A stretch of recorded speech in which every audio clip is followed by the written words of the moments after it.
Allah. Yang kedua, rasa cinta yang berlebihan kepada kehidupan dunia.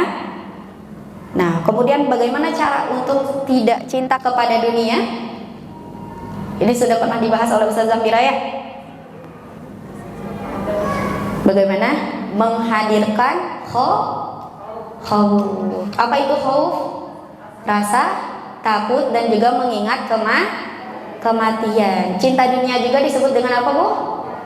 Wah, yaitu cinta dunia dan juga takut mati. Maka betullah sabda Rasulullah, tidak ada nasihat terbaik kecuali kematian. Jadi sudah siap kapan? Sudah menyediakan kapling untuk kuburannya? Kalau sudah waktunya, kalau sudah ada jaminan surganya, Bu ya. Masya Allah. Lalu yang ketiga, mencari kesenangan dan kenikmatan.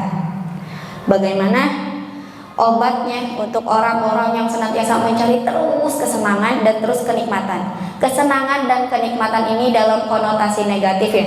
Seperti halnya misalnya suka terus makan, misalnya makan, salah tidak?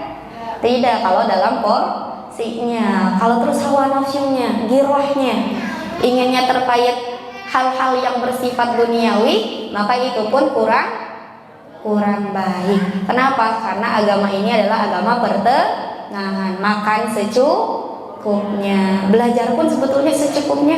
Karena kalau melebihi batas pusing nggak? Pusing ya. Nah, bahkan para sahabat radhiyallahu anhum di zaman para tabi'in berguru kepada sahabat. Para tabi'in ini protes kepada para sahabat, kenapa sih majelis ilmu teh kalau tidak salah sepekan 2 kali? Maka para sahabat menjawab, beginilah Rasulullah mengajari kita. Nah, bagaimana bahwasanya bermajelis ilmu pun harus menabung kerinduan. Nah, kita 1 pekan sekali ada liburnya 2 hari ya, itu rindu tidak? Atau yes? Bagaimana Teh Nadila? Rindu atau yes? Masya Allah ya. Kenapa ada liburnya? Karena kita pun perlu jeda, perlu waktu untuk apa? Refreshing, untuk mendinginkan, ya. Nah, apa tadi obatnya dari mencari kesenangan dan kenikmatan? Belum? Nah, obatnya itu dengan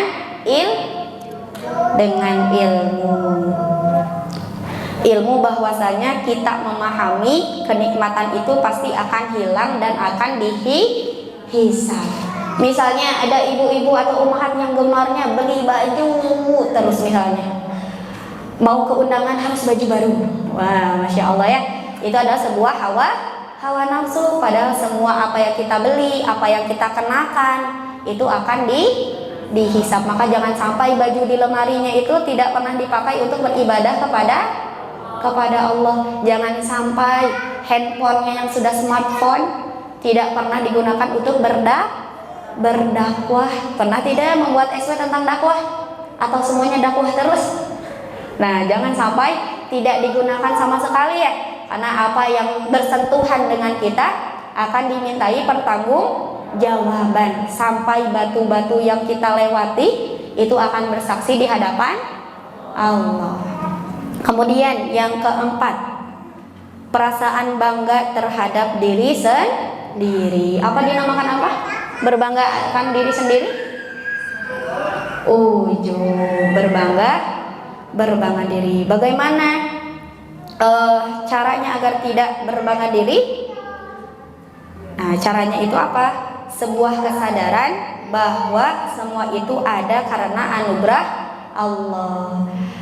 Bahkan diberikan contohnya tuh ketika seseorang sedang belajar untuk memperbaiki dirinya, seseorang yang tengah belajar memperbaiki bacaan Qur'annya, kita tidak boleh merendahkannya. Bisa jadi bacaan yang terbata-bata itu lebih Allah cintai dibanding bacaan kita yang lancar tapi memiliki kesombongan. Karena sejatinya setiap nikmat yang kita terima, setiap kemudahan yang kita dapat itu adalah anugerah dari Allah. Kemudian yang kelima, nah ini masih bersangkutan yang tadi ya, meremehkan manusia dan tidak memuliakannya. Nomor 5 itu meremehkan manusia dan tidak memuliakannya. Bagaimana caranya? Caranya itu dengan memenuhi hak-hak sesama muslim ya. Kemarin alhamdulillah di bagian adab kita sudah bahas salah satunya apa hak-hak sesama muslim? Menyebarkan salam. Kemudian menjenguk orang sakit. Kemudian mengantarkan jenazahnya. Kemudian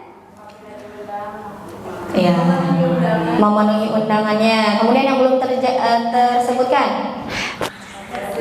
bersin apa itu namanya? Mentashmid orang yang bersin. Barakallah. Nah, itu adalah bagaimana caranya agar kita tidak merendahkan orang lain. Hatta sampai jangan nih misalnya senioritas. Aku yang paling lama di sini. Kamu baru, maka kamu harus ikuti aku. Nah, tidak seperti itu. Ketika kita mendapati kebenaran itu terucap dari lisan seorang anak kecil dan kita yakini itu sebuah kebenaran, maka kita perlu menerimanya. Jangan sampai merendahkannya. Kemudian yang keenam, rasa dengki. Bagaimana caranya supaya kita dengki? Yaitu ridho atau bersyukur. Dan dijelaskan bahwasanya dengki ini adalah awal kehancuran. Bagaimana Qabil dan Habil, siapa yang terjangkit dengkinya? Yang terjangkit penyakit dengkinya? Qabilnya. Nah, disebabkan apa? Disebabkan urusan dunia, bahwasanya istriku tidak lebih cantik dari istrimu. Pengen berebut istri. Disebabkan dengki itu apa? Menginginkan nikmat yang ada pada diri orang lain. Maka jangan sampai ini kita berlatih bersama ya. Karena tidaklah apa yang disebutkan di dalam Al-Quran kecuali itu pasti ada dalam diri manusia, kecuali kalau sudah Allah jaga. Bisa jadi di hati-hati kita itu ada dengkinya ya.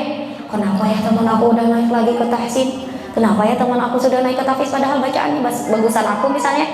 Nah, itu menginginkan nikmat yang ada pada orang lain. Kuncinya itu ada pada apa? Ridho, yaitu menerima. Sebagaimana yang sering kita dawamkan ya di pagi dan petang, bagaimana kalimatnya? Raditu billahi rabbah wa bil islami dina wa bi Muhammadi nabiyya sallallahu alaihi wasallam. Nah, bagaimana kita ridho kepada Allah? Artinya kita terima, kita bersyukur atas setiap apa yang sudah Allah berikan. Dan ketika kita merasa bahagia, ketika kita merasa senang dengan setiap nikmat yang Allah berikan kepada orang lain, itu menjadi pahala untuk kita. Ketika kita bahagia, oh masya Allah sudah mau tasmi lagi ya, masya Allah barakallahu fi, didoakan, maka itu adalah pahala untuk kita. Ketika kita bahagia dengan nikmat yang didapatkan orang lain, menjadi pahala untuk kita. Maka jangan pelit-pelit dalam mendoakan ya. Barakallah. Kemudian yang ketujuh, riya. Apa itu riya? Nah, mengerjakan sesuatu ingin dilihat oleh orang lain. Bagaimana caranya supaya tidak riya? Bagaimana? Tawadu, ikhlas. Ya, betul. Lawan dari riya adalah ikhlas. Ada seorang tabi'in yang ditanya oleh masyarakat di sana, wahai imam, bagaimanakah ketika aku salat, aku ingin memperbaiki salatku, tapi tiba-tiba muncul perasaan riya, perasaan ingin dilihat oleh orang lain bahwa salatku sudah bagus. Apakah aku harus membatalkan salatku? Kata imam itu tidak. Sesungguhnya itulah yang disebut dengan riya. Ketika engkau meninggalkan sesuatu karena manusia, maka serba salah ya. Meninggalkan karena manusia itu apa? Terbalik tidak? Terbalik tidak? Menjalankan sesuatu karena manusia itu bisa jadi syirik. Menjauhi karena manusia pun itu bisa jadi riya yang sesungguhnya. Maka kata imam itu berkata, ketika engkau mulai sholat dan engkau ingin memperbaiki sholatmu, maka teruskanlah sholatmu dan perpanjanglah bacaanmu. Kenapa? Karena ketika kita sudah ingin berniat khusyuk dalam sholat, maka ketika sudah mulai takbir, di sanalah setan mulai beroperasi, mulai mengganggu. Maka kata ibu ketika mau misalnya mau bersedekah, takut disebut riya, maka tambahlah sedekahnya, karena kalau dikurangin justru itu bisa jadi riya. Kemudian yang ke-8, sifat kikir. Kikir itu apa, Bu? Apa? Pelit. Bagaimana caranya? Yaitu dengan berbagi.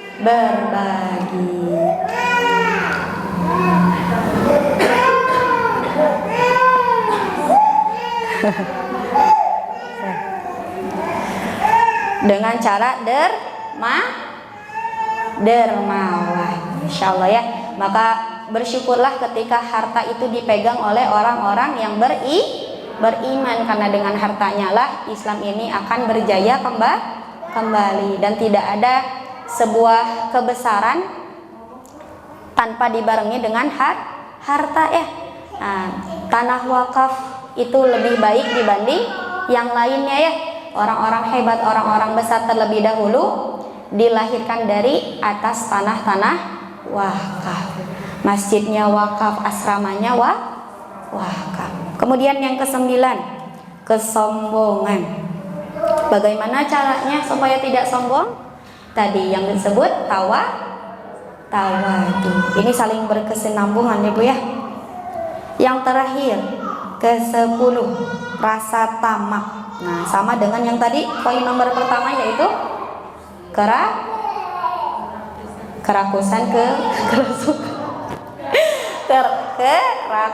Bagaimana supaya tidak tamak? Yaitu dengan cara memiliki sifat yang qanaah, atau juga bisa dengan zuhud. Dan 1, kedua, ketiga sampai ke-10 ini saling berkesinambungan. Maka semoga Allah merizkikan kita untuk bisa mengamalkan apa yang sudah kita dapati, dan semoga Allah menjaga hati-hati kita untuk menjadi orang yang mukhlis,